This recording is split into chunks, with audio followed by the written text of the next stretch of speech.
Salam jumpa kembali buat semua warga jemaat GKPA dan simpatisan dimanapun kita berada. Mengawali seluruh aktivitas kita hari ini, kita akan mendengar kebenaran firman Tuhan. Sebelum kita mendengar firman Tuhan, marilah kita memohon hikmat dan bimbingan Roh Kudus-Nya. Damai sejahtera Allah yang melampaui segala akal, itulah yang memelihara hati dan pikiranmu di dalam Kristus Yesus Tuhan kita. Amin. Firman Tuhan yang akan kita renungkan tertulis dalam kitab 1 Yohanes pasal yang ketiga ayat yang ke-17. 1 Yohanes pasal yang ketiga ayat yang ke-17. Barang siapa mempunyai harta duniawi dan melihat saudaranya menderita kekurangan, tetapi menutup pintu hatinya terhadap saudaranya itu, bagaimanakah kasih Allah dapat tetap diam di dalam dirinya? Barang siapa mempunyai harta duniawi dan melihat saudaranya menderita kekurangan, tetapi menutup pintu hatinya terhadap saudaranya itu, bagaimanakah kasih Allah dapat di dalam dirinya? Demikian firman Tuhan. Yang berbahagia ialah mereka yang mendengar serta memelihara firman Tuhan. Salah satu karakter orang Kristen yang dikehendaki oleh Tuhan ialah bermurah hati.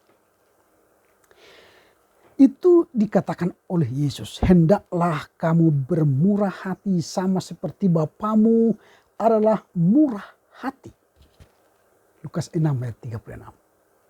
Jadi kata murah hati ini merupakan satu kata kunci dalam memahami teks hari ini.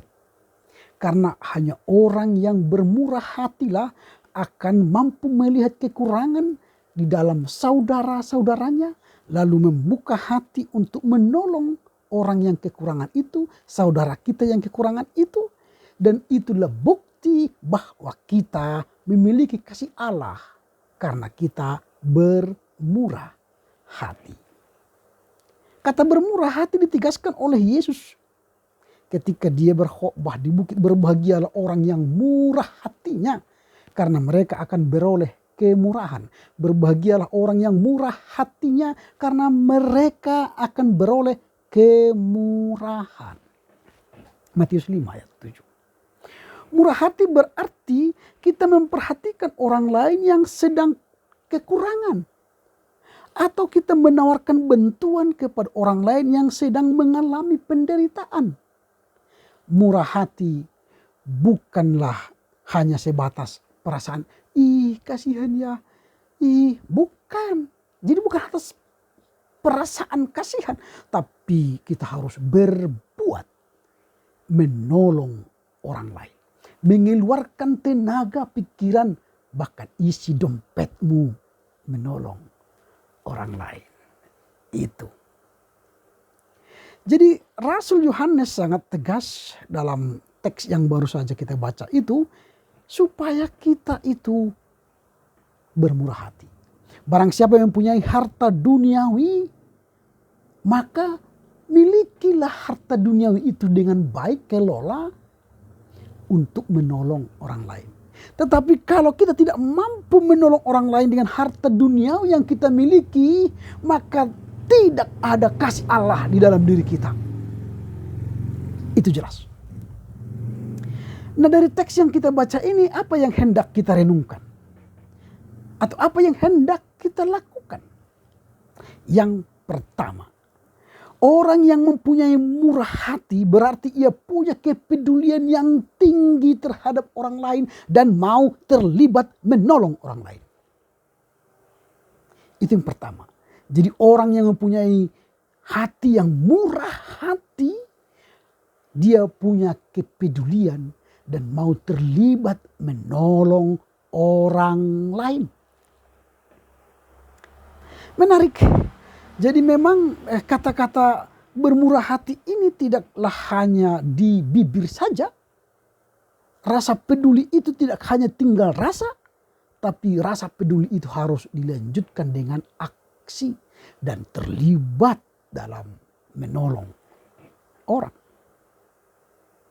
Jadi setiap hari kita melihat ada kekurangan-kekurangan teman, kekurangan saudara, kekurangan atau kelemahan orang lain, maka milikilah hati yang tergerak menolong mereka.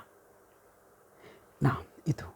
Bahkan di teks-teks lain nanti kita akan temukan, jika ada saudaramu tidak mempunyai pakaian atau tidak memiliki makanan, maka kamu harus memberi pakaian, memberi makan kepada mereka. Itu yang pertama. Jadi orang yang bermurah hati itu punya rasa peduli dan mau terlibat. Artinya mau memberi apa yang ada padanya, harta yang ada padanya untuk menolong mereka. Nah, yang kedua ya, orang yang bermurah hati harus mampu menyerahkan nyawanya. Masa saya harus mati? Kira-kira gitu ya. Ingat, Yesus pun telah menyerahkan nyawanya untuk menyelamatkan kita. Itu bukti kasihnya. Artinya apa?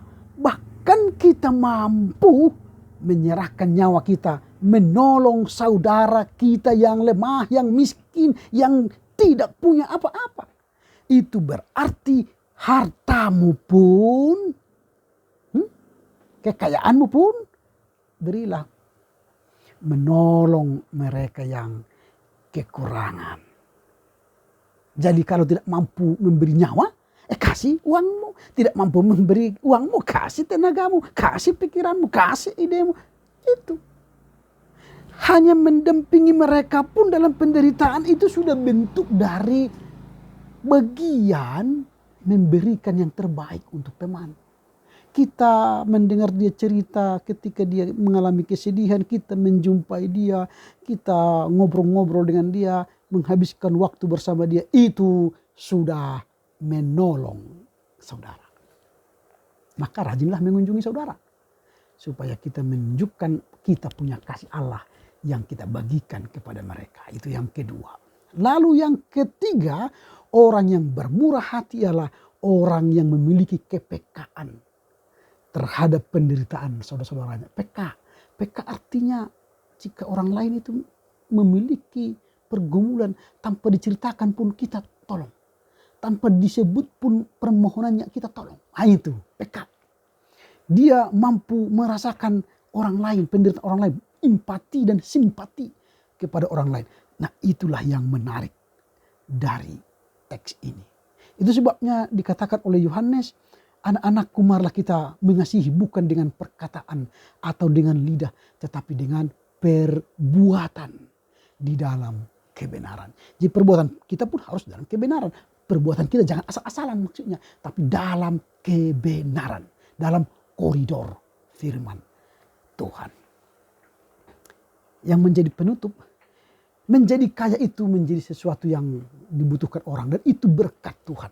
Tapi ketika kita punya uang, harta dan kekayaan, kelolalah dengan baik. Kelola dalam arti peliharalah kekayaan kita itu dengan menolong orang lain, memberikan kebutuhan-kebutuhan keluarga atau masyarakat yang miskin.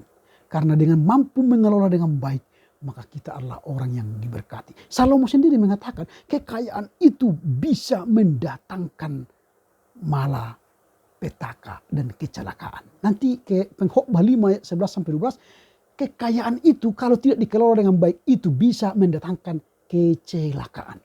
Nah, supaya tidak mendatangkan kecelakaan tapi mendatangkan berkat, kelolalah kekayaanmu, hartamu, menolong orang lain. Ketika kita menaruh belas kasihan kepada orang dan memberi pertolongan kepada orang miskin, itu berarti kita sedang membuat berhutang kepada Tuhan, membuat Tuhan berhutang kepada kita. Pengamsal mengatakan, ketika kita melakukan kebaikan kepada orang, maka kita sedang menghutangi Tuhan. Bahkan ketika Pengamsal juga mengatakan, ketika kita rajin menyebar kebaikan, menolong orang lain, kita akan semakin bertambah kaya. Ada yang menyebar harta tetapi bertambah kaya. Tapi ada orang yang menghemat harta secara luar biasa, namun ia selalu kekurangan. Itu yang penutup yang mau kita sampaikan. Maka sudah saatnya kita harus berbagi kepada setiap orang yang membutuhkan pertolongan kita. Karena itu muliakanlah Tuhan melalui karya kita, melalui kekayaan kita, melalui harta kita untuk menolong orang sebaik-baiknya. Pergunakanlah sebaik-baiknya kekayaan itu, harta itu untuk memuliakan Tuhan. Kiranya Tuhan memberkati kita, menolong kita, memampukan kita, mengelola harta kita untuk apa? Untuk mampu menolong orang lain. Ketika kita mampu menolong orang lain dengan tulus, maka itu buktinya kasih Allah yang ada pada kita nyata dirasakan saudara-saudara kita. Selamat pagi, selamat berkarya untuk Tuhan. Tetap jaga kesehatan. Amin, kita berdoa. Kami bersyukur firman-Mu yang kami dengar mengajar kami untuk bermurah hati. Tidak hanya sekedar di bibir dan perasaan saja, tetapi harus di dalam perbuatan dan aksi nyata kami. Mampukan kami memahami firman-Mu serta menghayati dan melakukannya dalam kehidupan sehari-hari dalam Kristus Yesus. Amin. Selamat melanjutkan karya kita dan Tuhan Yesus memberkati saudara. Horas, horas, horas.